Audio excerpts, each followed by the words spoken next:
이번 전시는 국내 작가 7명의 영상 작업을 통해서 오늘날의 그 일상화된 스크린 속에 존재하는 디지털 그 생태계에서 보이는 여러 징후들과 그와 연관된 사유와 담론이 어떻게 영상예술 언어로 흡수가 되고 또 발현되는지를 살피는 전시입니다.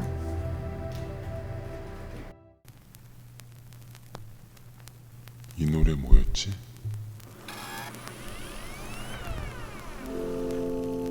아닌데.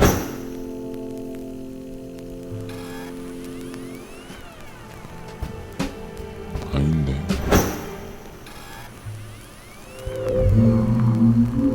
이런 노래인데.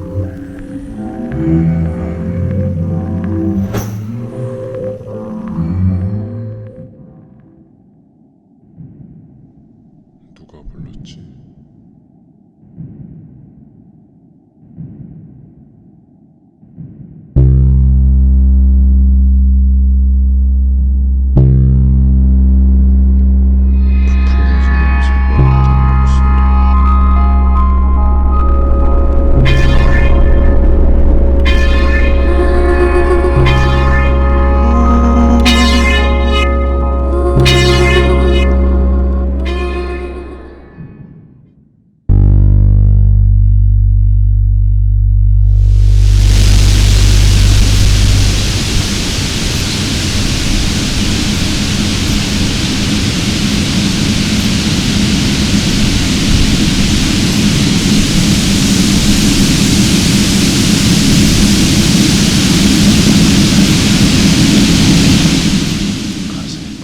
나왔었던 것 같다.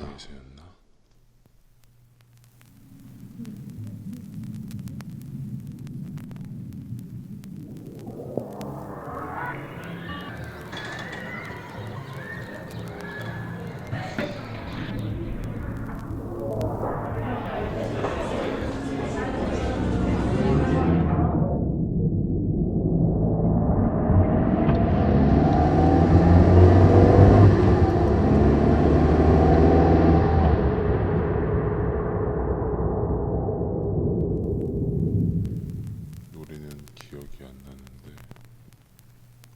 들었던 장소는 기억이 나네. 생각해보니까 이 노래를 자주 들었다고 했어.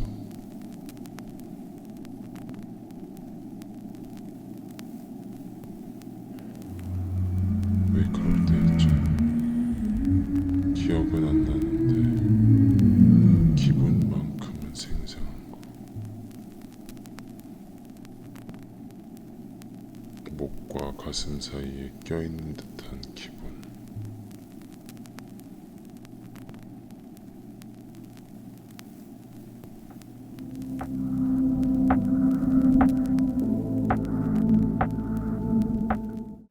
네, 작업을 할 때 이게 사실 작업을 주로 혼자 하는 건 아니잖아요. 이게 되게 전시라고 하는 어떤 보여주는 그런 플랫폼이나 형태에 같이 한번 따라가는 거기 때문에 그 전시에 이제 참여하게 되는 특히 그 기획하시는 큐레이터나 혹은 다른 작가님들에 많이 영향을 받는 것 같아요. 그래서 뭐 작업은 주로 실질적인 제작 자체는 혼자 하는 경우가 퍼센티지로는 더 많기는 하지만 그래도 그때그때 다르게 뭐 작곡가나 뭐 다른 음악 작업하시는 분들 아니면 믹싱을 해주시는 분들이나 뭐 그런 분들하고 함께 작업을 하고는 있고요. 그래서 어떤 뭐 제가 갖고 있는 저만의 방법론이라기보다는 그냥 그때그때 그 작업에 주어진 환경에 맞게 작업을 풀고 그리고 결국 작업 내용도 그렇고 그 내용에 맞게 작업이 제작되는 방식으로 따라가는 것 같아요. 작업 같은 경우는 특히 사운드나 뭐 영상 같은 경우는 주로 제가 촬영을 하거나 아니면 제가 그때그때 3D 만들어서 작업을 하고 있고요. 근데 제가 할 수 없는 건데 뭐 해야 된다라고 했을 때 같은 경우는 특히 영상 쪽에서는 뭐 전에는 한 작업 중에 불타는 나무를 이렇게 후티지가 필요했어요. 그래서 제가 나무를 태울 수는 없고 그래서 그런 불타는 나무 소스를 사서 쓰기도 하고 아니면 뭐 예전에는 사운드를 이제 만들 수 없을 때는 사운드 아티스트와 같이 이렇게 함께 협업을 해서 작업에 필요한 음악이나 어떤 음향을 만들었었는데요. 요즘은 주로 다 제가 만들고 있고요. 대신 믹싱 같은 분야는 완전 전문 분야이기 때문에 그거는 믹싱 전문 그 오디오 엔지니어님들의 힘을 빌리고 있습니다.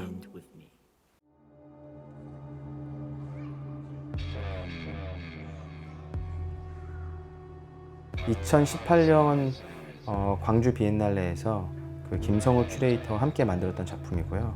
그때 이제 김성우 큐레이터가 기획한 그 전시에 제가 참여를 하게 되어서 그때 이제 어떤 작업을 하면 좋을까 1년 정도 이야기를 함께 했었어요. 그래서 제가 관심이 있었던 그런 맹지라는 주제와 어디서 작품을 선보이면 좋을까라고 김성우 큐레이터께서 이제 리서치 하시고 열심히 작업을 하셔서 이 작업을 전시장이 아니라 그 이제 아시아 문화 전당에 있는 민주광장에서 작품을 보이면 어떨까? 거기에 마침 미디어 월도 있었고 그래서 이제 제가 이야기하고자 하는 그런 맹지에 대한 이야기 그리고 어떤 광주에 저는 그때 경계들이 굉장히 감정이건 어떤 사회적이건 역사적이건 그 경계들이 굉장히 선명하다고 생각을 했어요. 광주라는 관련된 어떤 많은 이야기들이. 그래서 그거를 선보일 수 있는 작업을 하고 싶었고 거기에 딱 맞는 장소를 찾아주셔서 거기서 이렇게 선보일 수 있는 작품이었습니다.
이 포촌킨 스터디 시리즈는 제가 2017년에 네오지오그래피라는 전시를 참여하게 되면서 시작하게 됐고요. 이 전시는 건축 그리고 장소라는 두 가지 키워드를 좀 새롭게 해석해보는 어떤 시도가 있었는데 저는 이 과정에서 포촌킨이라는 단어를 처음 만나게 됐습니다. 우선 포촌킨 파사드는 원래 모습이 있는데 그것을 가린 채 어떤 선별된 전시적 풍경을 가리키는 비판적인 어떤 건축 용어를 가리키는 말이고, 전함 포템킨 같은 경우에는 영화에서 되게 중요한 문법 중에 하나인 몽타주를 굉장히 적극적으로 실험했던 러시아 영화입니다. 저는 이 두 가지 컨셉을 통해서 내가 살고 있는 이 서울을 조금 다시 재해석해보는 시도를 했고요. 이 영상에는 두 장소가 등장을 하는데, 첫 번째로는 500년 동안 단 한 번도 주인이 바뀐 적이 없었던 그 종묘라는 곳과 산업시대를 시작하면서 지금에 이르기까지 시대적 상황에 의해서 계속해서 바뀔 수밖에 또 없었던 대림동이 사실 하나의 이 서울이라는 도시 안에 공존한다는 사실 자체가 굉장히 흥미롭게 다가왔습니다. 근데 결국 이런 영화 문법, 몽타주가 작동하는 방식처럼, 그러니까 시공간이 재조립되는 것이랑 어떤 전시적 풍경이라는 게 어떻게 보면 굉장히 비슷한 맥락으로 해석될 수 있고 작동될 수 있다고 생각이 들었고, 근데 이런 지점이 서울이라는 현재 우리가 보고 있는 상황에서 굉장히 잘 드러나고 있다라고 생각하게 되었습니다. 불온함별들이라는 작업이 이렇게 전시되어 있을 때 전시장에 갔다가 어떤 관객 두 분이 그것을 보고서는 얘기하는 것을 듣게 됐어요. 근데 이제 거기에 이제 중국 조선족 분의 목소리가 나오는데 이제 한 분이 이렇게 얘기한 거죠. 북한 말이야, 중국 말이야, 무슨 말인지 하나도 못 알아듣겠네. 그랬더니 이제 그 옆에 친구분이, 야, 너같이 선입견에 가득 찬 사람 때문에 작가가 그러면 안 된다라고 이런 걸 만든 거야 라고 하는 거예요. 그래서 저는 순간 되게 놀랐는데, 사실 절대 저는 제가 작업을 할 때 누군가를 가르치려고 하거나 무슨 대단한 교훈을 주기 위해서 하나도 하지 않고, 그리고 저도 잘 알고 있어요. 제 작업들이 사실 이질적이거나 조금 불편한 이야기가 소재가 되는 경우가 꽤 있기 때문에 관객분들이 그렇게 불편하다, 낯설다라고 느끼시는 건 되게 자연스러운 거라고 생각하고, 그래서 사실 그것을 막고 싶진 않아요. 근데 오히려 다만 그것을 너무 쉽게 이렇다 저렇다라고 결론 짓는다기보다 낯선 것을 조금 거리를 두면서 저게 왜 저렇게 되는 것일까? 그러니까 그런 질문들이 이렇게 모여 있을 때 그런 자리에 우연히 진 게 제가 이제 가게 되면 그때부터 사실은 새로운 대화가 시작될 수 있지 않을까 생각합니다. 동서베를린을 갈라놓은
어떤 경우에는 좀 맥락이 없는 매체들을 활용하고 있다, 매번 다른 매체를 활용하고 있다라는 얘기를 듣기도 하고, 어떤 경우에는 너무 변화가 또 많다, 어떤 경우에는 너무 유사하다, 이제 이런 이야기들을 듣는데, 그거는 보시는 입장에서 좀 다른 취향이나 방향성에 따라서 좀 달랐던 것 같고요. 저는 기본적으로 제 주변에 있었던 작은 이야기들을 통해서 좀 거대한 서사 담론을 보는 방식으로 주로 작업을 했는데, 그것은 뭐 의도한 바는 아니었고, 제가 뭐 상황이나 환경 아니면 삶이나 나이가 변화함에 따라서 매체를 쓰는 방식이나 개념을 가져오는 것들이 그때그때였던 것 같습니다.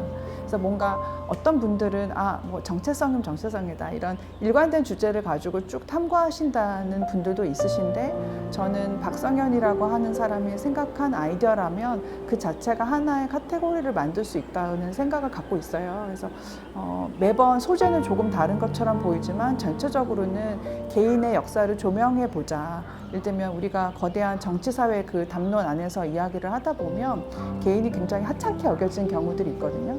일상 안에서도 일상이 되게 하찮게 여겨지는 것처럼 잘 다듬어지고 만들어서 보여진다라고 한다면 그것 또한 되게 중요하다라는 그런 기본적인 그런 태도를 가지고 작업을 하고 있습니다. 제가 이제 수업에서 학생들한테 가르칠 때도 사람을 그 서랍에 비유를 하는데, 나라고 하는 서랍이 있다.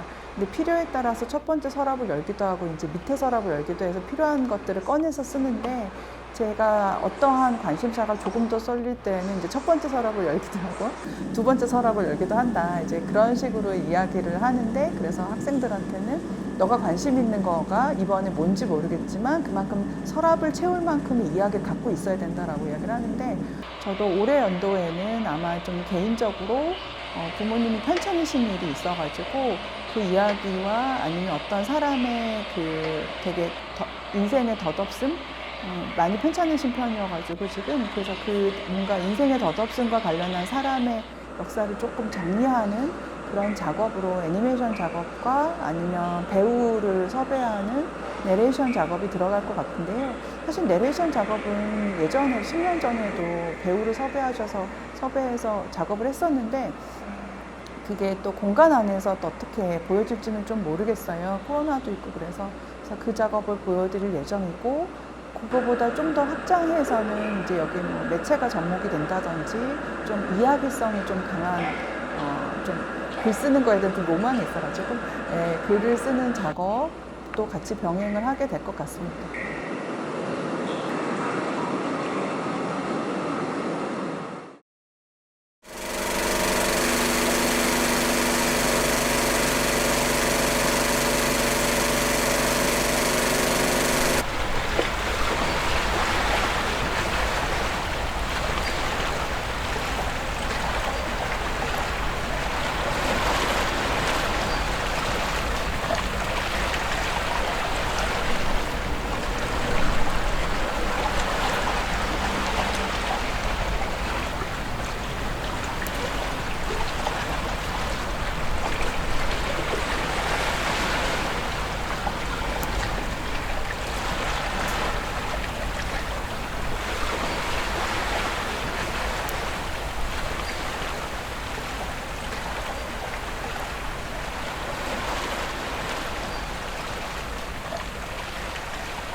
제주도에서의 아티스트 레지던시 생활이 끝나는 바로 전날에 서울로 돌아오는 날 어떤 굴에 가게 됐어요.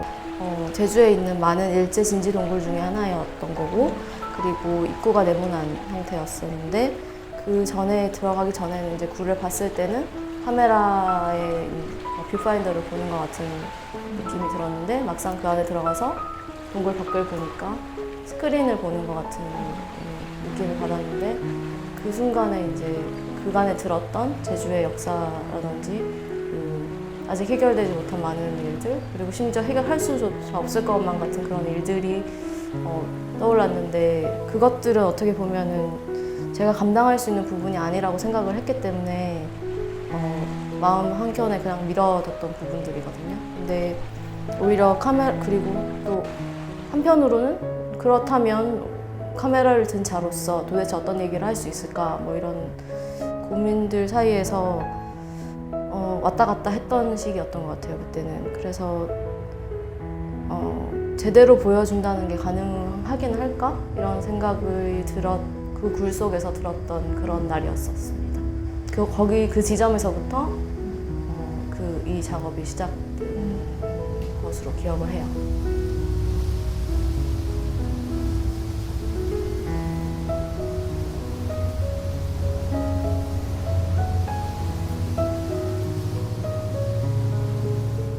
마그리트의 그림과 홀리스 프램튼의 렉처는 따로 다른 경로로 제 머릿속에 이미 들어와 있었고요. 그날 동굴에서 다 같이 만났던 것이었습니다. 그래서 필름 스쿨에서 처음 접했던 홀리스 프램튼에는 뭐 그의 다른 작업들과 함께 아무래도 그가 이제 매체에 대한 질문을 직접적으로 계속 던져왔던 필름메이커이기 때문에 이제 저한테 계속 어떤 식으로든 영향을 미쳐왔었고요. 작업에 많은 영감을 준다거나 뭐 그런 역할을 했던 것 같습니다. 이슈나 리서치로 접근한다기보다는 지속적으로 좀 불편하고 신경 쓰이는 부분들을 마음에 담아뒀다가 그것들을 이제 작업으로 연결시키는 편이어서, 그러니까 어떤 것들을 좀 제대로 보려고 하고 계속 민감하게 좀 살아가야겠다라는 다짐을 되게 많이 하는 편이고요. 쉽게 퉁치려고 하지 않는 자세를 계속 견지하고 작업을 좀 진행을 하고 싶습니다.